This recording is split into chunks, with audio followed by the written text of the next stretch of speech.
He runs the world of the Greek gods, and he banished his dad to Greek hell. We're talking about Zeus, the god of thunder, who sits on top of Mount Olympus. You might know him as the god with the craziest love life and the most power. But how did he end up taking over? Well, it's a pretty wild story, and it involves a god-eating titan. Now, let's start from the beginning. Back in ancient Greek times, there was a group of super powerful gods who ran the whole show.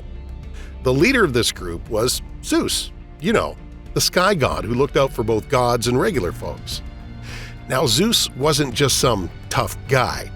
What made him stand out amongst the gods were the crazy challenges that shaped his personality and his kinda wild reign.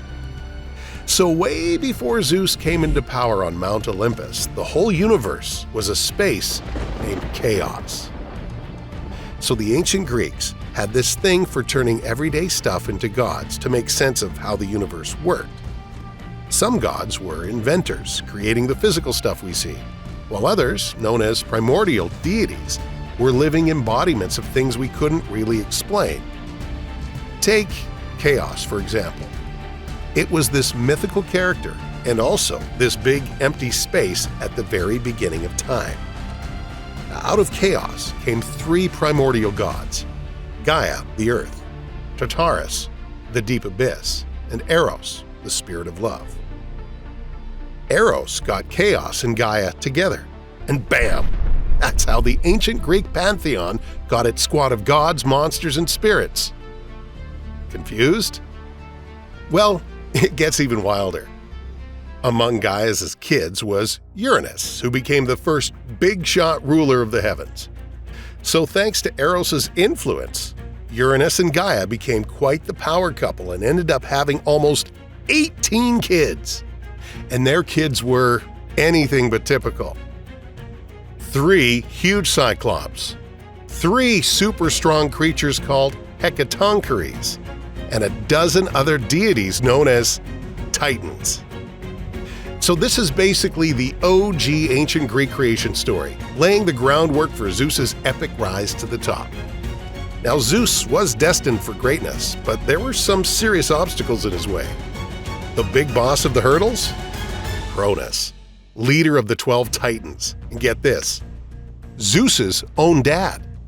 Now, back in the day when Uranus was calling the shots in the heavens, he once locked up 6 of Gaia's kids, the Cyclops and the Hecatoncheires, in the depths of Tartarus.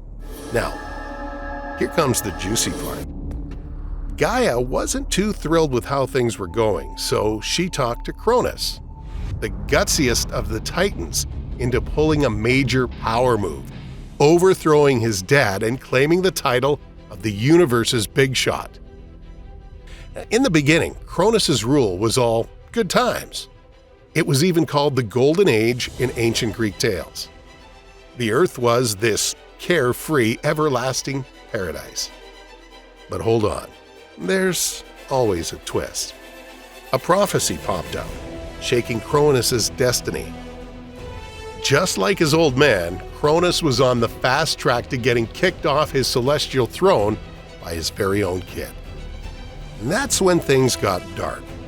Cronus, fearing the worst, started chowing down on his newborns.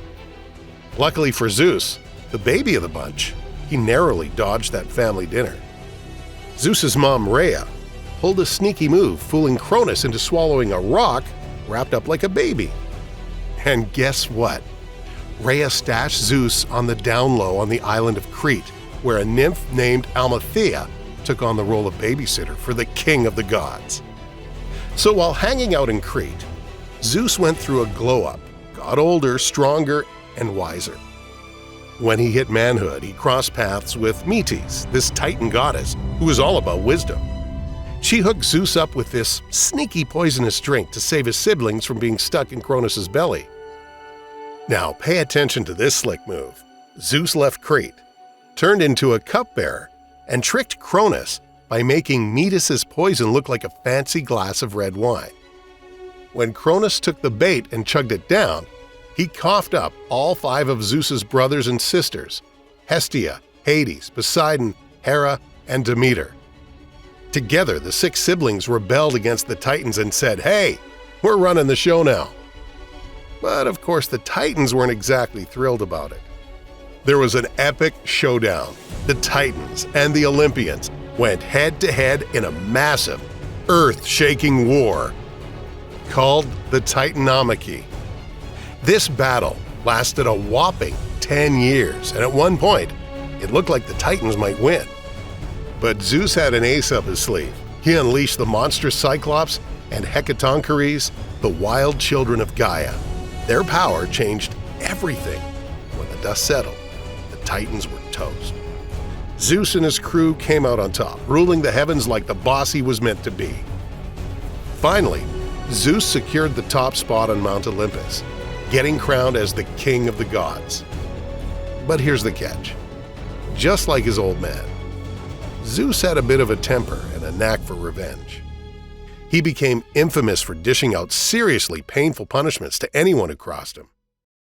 Atlas, the general of the Titan squad, got stuck holding up the sky as his eternal job, while Cronus, the former ruler of everything, found himself locked away in the bottomless pit of Tartarus forever. Zeus's harsh ways seriously ticked off Gaia, and as payback, she ordered the Giants, these ancient offspring of Uranus, to take down the Olympian group. Yeah, imagine massive creatures tossing around entire mountains and islands like it's no big deal. The Giants went on a rampage, nearly wiping out Mount Olympus and causing chaos in the ancient world. But then came Hercules, a demigod with muscles for days. Thanks to Hercules' Herculean strength, Zeus managed to defeat the Giants and save the day. But Gaia wasn't done being mad at Zeus, so she unleashed her ultimate creation, Typhon. This monster was next-level terrifying, with 100 heads and the ability to breathe fire. Most of the Olympians booked it out of there at the mere sight of Typhon. Zeus, being the last god standing, had to step up and face this monstrous threat. The fate of the entire universe hung in the balance as Zeus and Typhon went head-to-head in an epic battle. So Zeus wasn't messing around. He took on Typhon, zapped him into submission with his trusty thunderbolts. Then, get this, Zeus decided to bury Typhon under Mount Etna, this volcano on the coast of Sicily. That's probably why it's always active. Now, Zeus might have become king of the gods, but let's not forget, he wasn't exactly the poster child for perfection. Sure, he was this war hero and fearless leader, but he had his fair share of flaws. Temptation and hypocrisy? Yep, Zeus had those in spades.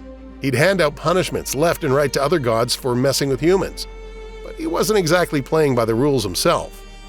In one wild tale, Zeus decided to get back at humanity by sending this lady named Pandora to Earth, with strict instructions not to open this mysterious box. Surprise, surprise, Pandora couldn't resist, and chaos ensued. Death, disease, hunger, you name it, it all spilled out. Classic Zeus move, right? And let's talk about Zeus's love life. He played the field, had a bunch of mistresses, and got up to all sorts of shape-shifting antics. These rendezvous led to a whole bunch of mortal and immortal kids, including heavy hitters like Hermes, Artemis, and Apollo. So Zeus ruled over gods and humans, but he was far from flawless. He'd break his own rules, misuse his power. And let's not even get started on the deceit and impious behavior. But you know what?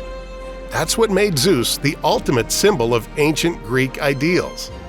He embodied their morals, victories, and struggles. Despite being the big shot in the god world, Zeus was surprisingly human in the end.